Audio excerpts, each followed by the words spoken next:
अभी देखते हैं यहाँ पे थ्री फेज इंडक्शन मोटर। ठीक है, तो इसमें जो स्टेटर होता है, स्टेटर को हम लोग ऐसे थ्री फेज सप्लाई देते हैं जो कि 120 डिग्री से डिस्प्लेस्ड होता है।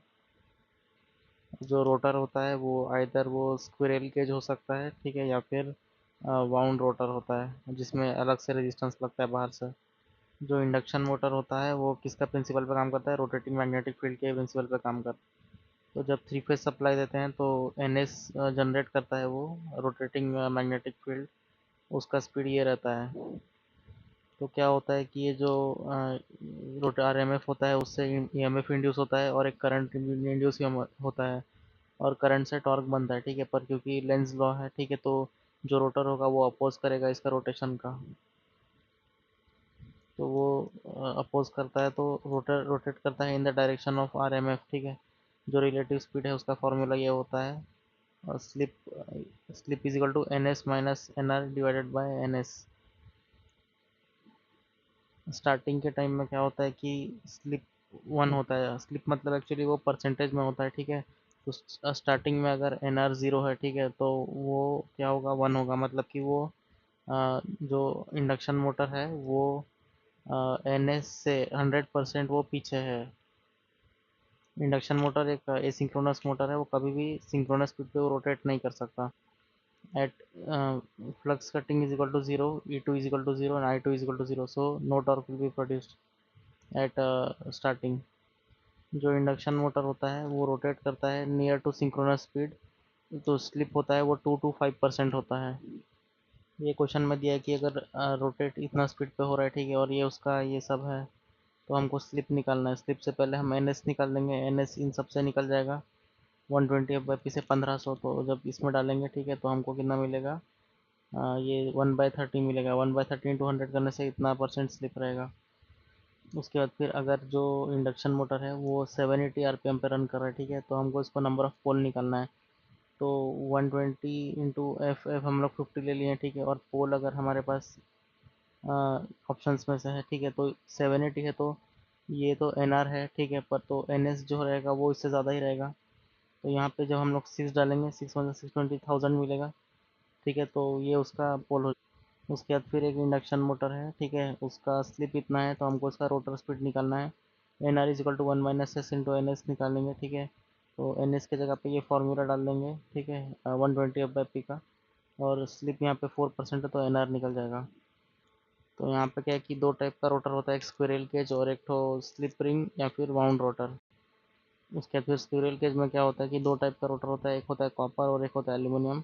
कॉपर वाला लार्ज रेटिंग में बनता यूज़ होता है, एल्यूमिनियम वाला स्मॉल रेटिंग में यूज़ होता है। तो यहाँ पे लिखा है कि स्मॉल रेटिंग के लिए एल्यूमिनियम यूज़ होता है और लार्ज रेटिंग के लिए कॉपर यूज़ होता है। तो जो स्क्विरल केज होता है वो लो स्टार्टिंग टॉर्क के लिए यूज़ होता है, ठीक है, और रोटर हैज़ नो वाइंडिंग और नो टर्मिनल। तो कॉगिंग को अवॉइड करने के लिए क्या होता है कि जो नंबर ऑफ स्लॉट होते हैं शुड नॉट बी इक्वल और integral multiple of the stator slots. तो ये जो रोटर होता है लो टॉर्क एप्लीकेशन में यूज़ होता है। जो स्टार्टिंग टॉर्क है वो किसके रेजिस्टेंस के प्रोपोर्शनल होता है। उसके बाद फिर ये है स्लिप रिंग रोटर, ठीक है, इसमें external resistance R E X T लगा हुआ रहता है। तो T S T is directly proportional to R two plus R E X T. R two ये रोटर का रेजिस्टेंस हो गया। तो ये बढ़ाने से क्या होगा कि इसका स्टार्टिंग टॉर्क भी बढ़ जाता है। तो जो स्लिप रिंग होता है वो हाई स्टार्टिंग टॉर्क में यूज़ होता है। स्लिप रिंग को हम हाई टी एस टी में यूज़ करते हैं, ठीक है।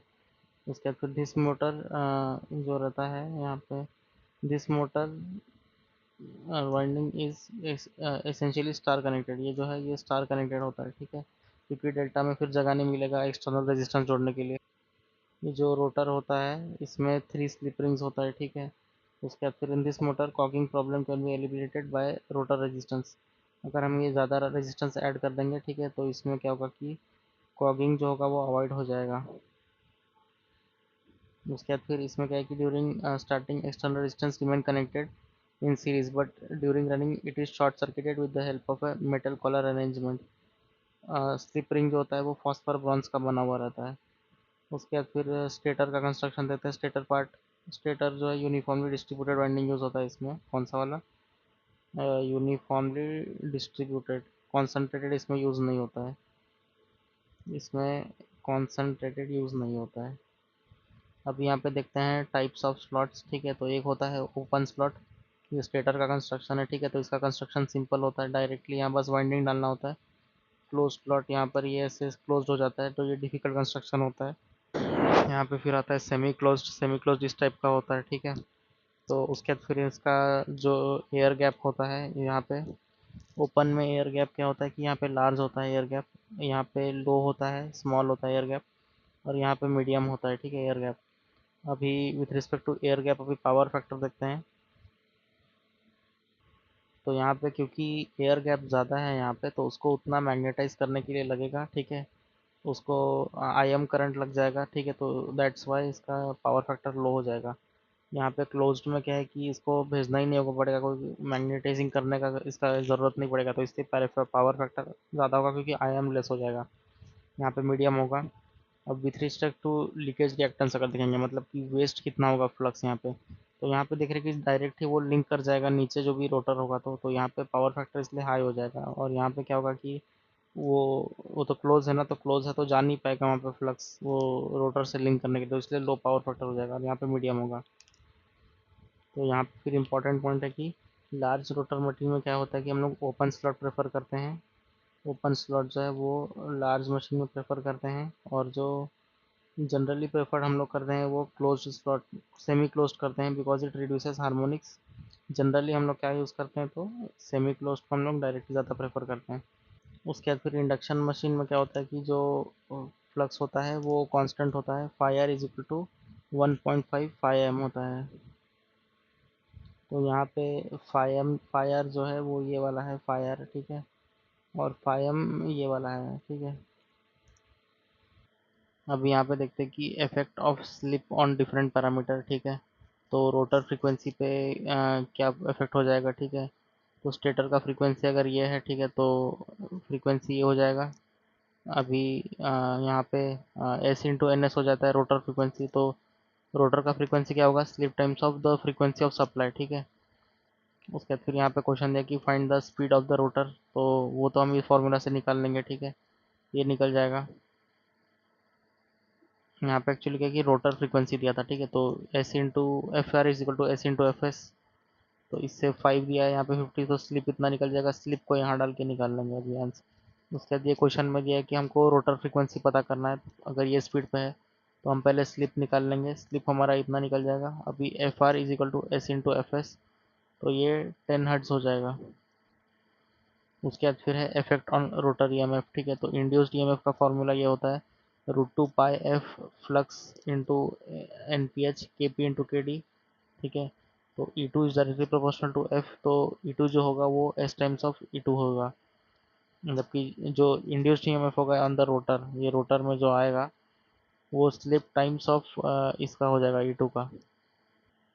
तो यहाँ पे क्वेश्चन दिया है कि EMF rotor, EMF at standstill इतना है, ठीक है, रोटर में इतना इंड्यूस हो रहा है। तो फाइंड द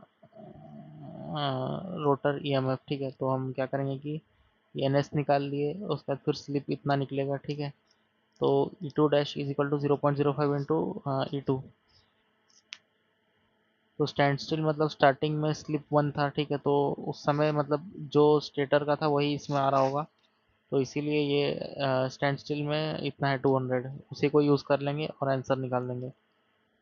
उसके बाद फिर इफेक्ट ऑन रोटर रिएक्टेंस क्या होगा, ठीक है। तो x2 इज इक्वल टू इतना होता है, तो x2 dash is equal to S times of x2। उसके बाद यहाँ पे दिया है कि effect on the rotor current, तो I2 is equal to E two divided by Z होता है, ठीक है। तो ई टू के तो एस टू के एस यहाँ पे आ ही जाएगा, ठीक है। उसके बाद फिर पावर फैक्टर अगर दिया हुआ है तो cos phi equal to R by Z है, ठीक है। तो ये जो एस एक्स एक्स के टर्म से पहले वो एस आ जाएगा, ठीक है। तो यहाँ पे रनिंग कंडीशन में करंट का ऐसा हो जाएगा, एस यहाँ पे आ गया, यहाँ पर भी आ गया, ठीक है। और जो रोटर पावर फैक्टर था यहाँ पर भी ये आ गया एस। उसके बाद फिर हम लोग यहाँ पे स्टार्टिंग टॉर्क निकालते हैं, starting torque of induction motor. तो स्टार्टिंग टॉर्क जो रहेगा वो उसका आ, ये हो जाएगा लास्ट में value T S T is equal to K R two divided by R square plus X square, जहाँ पे के का वैल्यू क्या है 3 into 60 divided by 2 pi into N S. तो यहाँ पर जो k का वैल्यू है एक्चुअली ये है 3 × 60 divided by 2 π n s into E square. ठीक है, तो ई भी यहीं पे एडजस्ट कर दिया ये k में। ठीक है, अगर हमको मैक्सिमम स्टार्टिंग टॉर्क चाहिए, ठीक है, तो मैक्सिमम स्टार्टिंग टॉर्क अगर चाहिए तो D S T by D R two is equal to zero करना पड़ेगा। ठीक है, तो इससे हमको क्या मिलेगा कि मैक्सिमम टॉर्क के लिए जो ये है वो क्या है R two is equal to X two. तो अगर ये R two is equal to X two हो जाएगा न्यूमरेटर में तो क्या होगा कि हमको मैक्सिमम ये मिलेगा स्टार्टिंग टॉर्क। तो यहाँ पे लिखा हुआ है, ठीक है, स्टार्टिंग टॉर्क का ये condition for maximum starting torque R two is equal to X two. ठीक है, ये जब यहाँ डाल देंगे तो हमको मैक्सिमम स्टार्टिंग टॉर्क मिलेगा। अब मैक्सिमम स्टार्टिंग टॉर्क में इसका पावर फैक्टर क्या होता है देखते हैं। तो यहाँ पर R two is equal to X two जब हो जाएगा तो हमको कॉस फाई कितना मिलेगा 0.707। ठीक है, तो ये था इसका स्टार्टिंग टॉर्क का value 3 × 60 divided by 2 π n s E square R two divided by R two square plus X two square. उसके बाद यहाँ पे क्वेश्चन दिया है कि value of starting maximum torque. तो क्या होगा कि R two is equal to X two कर देंगे। ठीक है, तो मैक्सिमम स्टार्टिंग टॉर्क, तो R two is equal to X two करने के बाद जो स्टार्टिंग टॉर्क जो रहेगा जो कि मैक्सिमम रहेगा उसका वैल्यू रहेगा 3 × 60 divided by 2 π n s E square divided by 2 × x2। ठीक है, हम क्या कर रहे हैं कि आर के जगह पे हम लोग एक्स टू डाल देते जा रहे हैं। यहाँ पर भी आर था, यहाँ के जगह पे एक्स टू डाल देते जा रहे हैं। तो ये मैक्सिमम टॉर्क का वैल्यू रहेगा स्टार्टिंग में 3 × 60 divide 2 π n s into E square divide by 2 x2। उसके बाद क्वेश्चन है कि रनिंग टॉर्क को निकालना है। ठीक है, तो हमको पता है कि P is equal to torque into omega P T W रहता है। तो यहाँ पे each is equal to power भी, ये पावर का हो गया 3 × E2 I2 cos फाई। ठीक है, तो अभी यहाँ पे एक एक का हम लोग ये डाल देंगे। तो यहाँ पे सॉल्व जब करेंगे, ठीक है, तो हमको ये वाला वैल्यू मिलेगा 3 × 60 divided by 2 π n s into S into E two R two divide by R two square plus S X two. ठीक है, तो यहाँ पर ये स्लिप आ रहा है। ठीक है, क्योंकि जब वो रनिंग में है तो ऑब्वियसली वो कुछ स्लिप आएगा क्योंकि वो 100% तो नहीं है, क्योंकि आई मीन स्लिप होगा क्योंकि वो एन एस से स्लिप होगा कुछ, मतलब उससे पीछे आ जाएगा। ठीक है, तो इसीलिए यहाँ पे एस आ गया है। जो स्टार्टिंग का था उसी में बस यहाँ पे जहाँ जहाँ पे स्लिप का इम्पैक्ट होता है वहाँ वहाँ पे वो आ गया है। तो ये है यहाँ पे समराइज, यहाँ स्टार्टिंग है, यहाँ पे रनिंग है। ठीक है, स्टार्टिंग का ये फॉर्मूला था, रनिंग का ये है। तो जहाँ जहाँ पे स्लिप का इम्पैक्ट था वहाँ वहाँ पे स्लिप आ गया है, यहाँ पे जैसे आया है और यहाँ पे आ गया है। मैक्सिमम टॉर्क का जो जो कंडीशन था, ठीक है, R two is equal to X two यहाँ है, R two is equal to S X two है, तो वैसे वहाँ वहाँ पे वो डाल दिया है। ठीक है, आर टू की जगह पे एक्स टू डाल दिया है। ठीक है, तो ये कट गया, ये कट गया, यहाँ पे नीचे टू आ गया। ठीक है, फिर ये आर टू की जगह पे भी एस एक्स टू आ गया। तो बेसिकली मैक्सिमम टॉर्क तो दोनों में सेम ही है, 3 × 60 divide by 2 π n s E two square divided by 2 x2। यहाँ पर भी E two square divided by 2 x2 आ गया है। ठीक है, तो मैक्सिमम टॉर्क का तो सेम ही हो गया हर जगह पे। और पावर फैक्टर भी दोनों के केस में क्या हो गया कि 0.707 लैगिंग आ गया। उसके बाद यहाँ पे कि at maximum torque condition the rotor resistance is equal to slip times. ठीक है, मैक्सिमम टॉर्क के लिए क्या कंडीशन है, R two is equal to S times of X two. ठीक है, slip at maximum torque, slip at which maximum torque occurs. ठीक है, तो ये एस एम होगा, एस एम में इसी में मैक्सिमम टॉर्क का वैल्यू रहेगा। तो अगर जो स्लिप है मोटर है वो स्टार्ट होता है मैक्सिमम स्टार्टिंग टॉर्क से। ठीक है, तो एस का वैल्यू 1 होगा। ठीक है, उसके बाद फिर if an external resistance is connected, ठीक है, तो हमको उसका वैल्यू निकालना है, S is equal to R plus R R X T divide by two. Maximum torque में जो पावर फैक्टर होता है इंडक्शन मोटर का वो 0.707 लैगिंग होता है। उसके बाद अभी यहाँ पे क्वेश्चन दिया हुआ है, यहाँ पे क्वेश्चन दिया हुआ है कि यहाँ पे थ्री फेज इतना मोटर है। ठीक है, rotor impedance at stand still, मतलब स्टार्टिंग में इज इतना है। ठीक है, तो find the value of slip at maximum torque. तो हमको पता है कि S is equal to R two by X two है, ये 0.6 है, तो ये इसका स्लिप होगा एट द मैक्सिमम टॉर्क। उसके बाद यही लास्ट के क्वेश्चन में हमको बोल दिया कि यहाँ पे स्पीड निकालना है at which T max will occur. ठीक है, तो R two by X two करके हम लोग स्लिप निकाल लेंगे। उसके बाद फिर यहाँ पर हम N R is equal to 1 - s into N S करेंगे, ठीक है, और हमको ये इसका स्पीड मिल जाएगा, जिसमें ये वो स्पीड है जिसमें टी मैक्स अकर होगा। उसके बाद यहाँ पे क्वेश्चन में दिया हुआ है कि इस जो इंडक्शन मोटर है उसका जो क्या हो रहा है कि मैक्सिमम टॉर्क आ रहा है वो 1000 आरपीएम में आ रहा है, तो हमको फाइंड करना है slip at which the maximum torque will occur, ठीक है। तो हमको स्लिप ही निकालना है एक्चुअली, तो बस इसमें डाल देंगे, यहाँ से 120/p करके 1500 निकल जाएगा, और ये 1/3 हो जाएगा स्लिप। उसके बाद फिर ये एक इम्पोर्टेंट ये है रिजल्ट है, ठीक है। यहाँ पे क्या है कि T starting by T max अगर हमारे पास है, ठीक है, तो स्टार्टिंग में हमको पता है कि स्लिप तो 1 होता है, ठीक है। At starting the slip is 1, ठीक है, तो यहाँ पे भी 1 आ गया और यहाँ पर भी 1 आ गया है, ठीक है। ये आगे के इसमें काम आएगा। तो T S T by T max अगर दिया हुआ है तो 2 × SM डिवाइडेड बाय 1 + SM का होल स्क्वायर, ठीक है।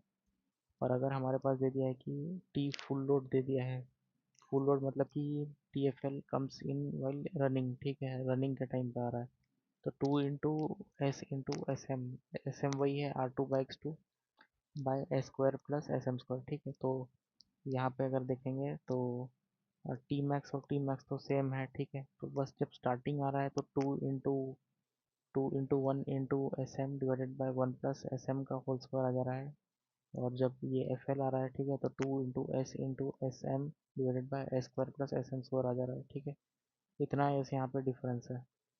यहाँ पे क्वेश्चन दिया हुआ है कि इतना इसका इंडक्शन मोटर है वो उसका मैक्सिमम टॉर्क डेवलप कर रहा है, टी एम यहाँ पे दिया हुआ है कितना 1000 कितना 800 आरपीएम में, तो हमको अभी टी एस टी निकालना है, ठीक है। तो T S T divided by T M अगर हम लोग करेंगे तो ये 800 दिया है, तो पहले हम लोग इसका स्लिप निकाल लेंगे, स्लिप हमारा 7/15 होगा, ठीक है। तो यहाँ पे T S T by T M का फॉर्मूला लगेगा, ठीक है। ये वाला स्टार्टिंग में हमको पता है कि स्लिप 1 हो जाता है, ठीक है, तो ये स्लिप जो 7/15 था उसको हम लोग यहाँ पे डाल देंगे। सो ये ऐसा रहेगा, टी मैक्स हमारे पास दिया हुआ है 100 था, तो टी एस टी जो निकलेगा वो सॉल्व करने के बाद वो 76 न्यूटन मीटर निकलेगा, ठीक है। उसके बाद यहाँ पे क्वेश्चन दिया है कि 3 फेज इंडक्शन मोटर है, मैक्सिमम टॉर्क जो है वो 200% ऑफ द स्टार्टिंग टॉर्क है, ठीक है। तो ये जो T S T by T M है ये 200 अगर ले रहे हैं, ठीक है, T max is equal to 2 × 2 S T हो जाएगा, ठीक है। तो T S T by T max अभी लिखेंगे, स्टार्टिंग में हमको पता है कि 1 हो जाता है स्लिप, तो ये वाला फार्मूला हम लोग यूज़ करेंगे, ठीक है, 2 × SM डिवाइडेड बाय 1 + SM का होल स्क्वायर। तो हमको क्या निकालना था, एस एम ही निकालना था, तो इसको सॉल्व करते जाएंगे, हमको एस एम का वैल्यू इतना मिल जाएगा।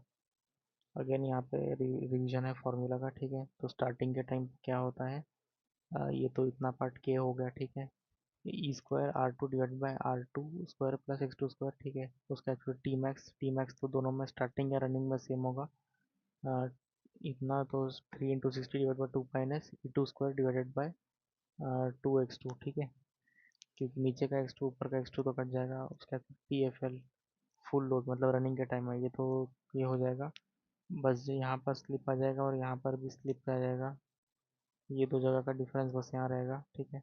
उसके बाद फिर T S T by T max होगा 2 × 1 × SM डिवाइडेड बाय 1 + SM का होल स्क्वायर, ठीक है। ये टी मैक्स है, इसका R2/X2 रहता है स्लिप, ठीक है। उसके बाद फिर T F L full load मतलब ये एस मतलब ये रनिंग का स्लिप हो गया, ठीक है, ये रनिंग का स्लिप हो गया, बाकी एस एम वो R2/X2 वाला हो गया। अभी देखते हैं हम लोग ये यहाँ पे टॉर्क वर्सेस स्लिप का कैरेक्टरिस्टिक्स, ठीक है। तो ये जो टॉर्क का फॉर्मूला होता है वो ऐसा होता है, torque is directly proportional to, यहाँ पे किसके होता है, स्लिप के प्रोपोर्शनल होता है, ठीक है। तो अगर यहाँ पे हम लोग लो रीजन स्लिप देख रहे हैं, लो रीजन स्लिप का मतलब क्या है कि वो एन एस के नियर बाय होगा, नियर द एन एस होगा, ठीक है, मतलब वो हाई स्पीड पे चल रहा होगा। अगर ज़्यादा स्लिप हो गया, स्लिप 1 हो गया, मतलब वो स्टार्टिंग हो रहा है, मतलब उसका स्पीड 0 के बराबर है, ठीक है। तो इसमें क्या होगा कि R2 ग्रेटर देन SX2 हो जाएगा, ठीक है, तो SX2 नेगलेक्ट हो जाएगा, ठीक है। तो हमारे पास ये टी एस टी बचेगा, टी का वैल्यू इतना बचेगा, ये कब है, ये रनिंग के टाइम में है, ठीक है। तो टॉर्क जो होगा वो एस के प्रोपोर्शनल हो जाएगा, ठीक है। In low slip region the slip is a straight line, slip characteristic is a straight line, तो इसको याद करने के लिए लो में T directly proportional to S, ठीक है, एल टी एस करके याद कर सकते हैं, ठीक है इसको। लो उसमें वो टॉर्क जो होगा वो स्लिप के प्रोपोर्शनल होगा।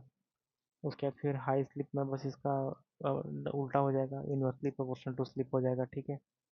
क्योंकि क्या होगा कि हाई स्लिप में मतलब जब वो स्टार्टिंग हो रहा होगा, जो x2 वाला होगा वो ज़्यादा होगा, ये वाला पार्ट ज़्यादा होगा, ठीक है। हाई स्लिप मतलब कि वो बहुत मतलब एनएस से पीछे हो गया है वो, मतलब कि एनएस से वो पीछे रह गया है एनआर, ठीक है। इसको बोलेंगे हम लोग हाई स्लिप, स्लो स्पीड में काम कर रहा है तो उस समय ये ऐसे रेक्टेंगुलर हाइपरबोला बनाएगा। तो यहाँ पर ये ब्रेक डाउन है या मैक्सिमम टॉर्क, ये वाला रहता है टी मैक्स का लिमिट, ये R two by X two से निकलता है, एसी में is equal to R two by X two, slip at which maximum torque will occur, ठीक है। उसके बाद फिर ये है S is almost equal to zero, मतलब कि यहाँ पे ये हाई स्पीड पे स्पीड ऐसे बढ़ रहा है, स्लिप स्लिप ऐसे बढ़ रहा है, ठीक है। यहाँ पे ये हाई स्पीड हो गया, ठीक है। तो उसके बाद फिर ये डिफरेंट डिफरेंट यहाँ पे ये कर्व्स बनता गया हुआ है। तो यहाँ पे ऑब्जर्वेशन है कि जो यहाँ पे टी मैक्स है वो कांस्टेंट होता है, ठीक है। T max is constant, T max का ये है E square divided by two into X two, ठीक है। तो ये ना तो स्लिप पे डिपेंड करता है, ना स्लिप पे डिपेंडेंट है, ना ये रेजिस्टेंस पर डिपेंड है, ना एस एम पर डिपेंड है, ठीक है। तो ये ऐसा है। तो इसीलिए यहाँ पे क्या है कि ये जो टी मैक्स है वो कांस्टेंट रहता है, ठीक है।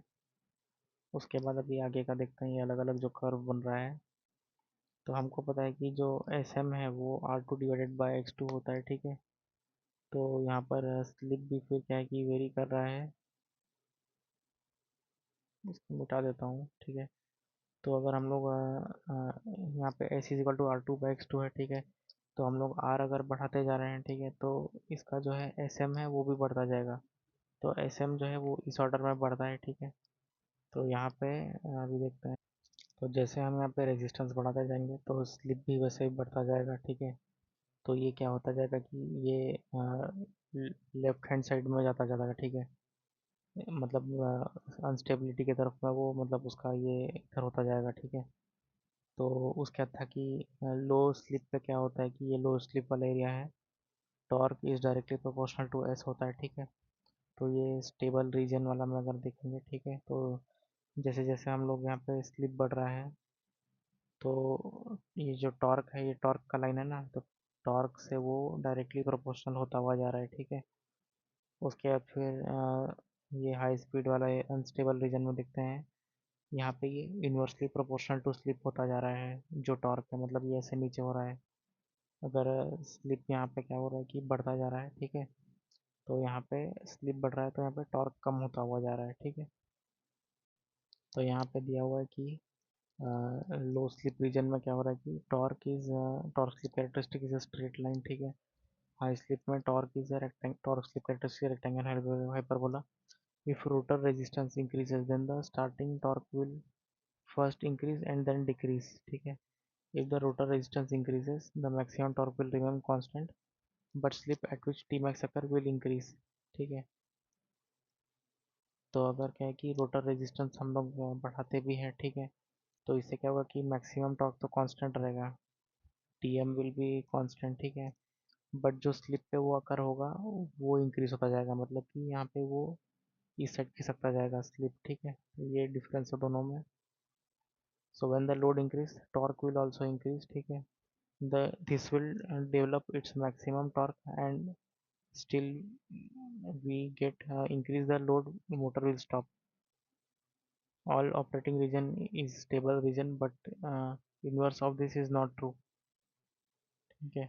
If the motor starts with its maximum torque, then the slip is 1, Sm is equal to 1,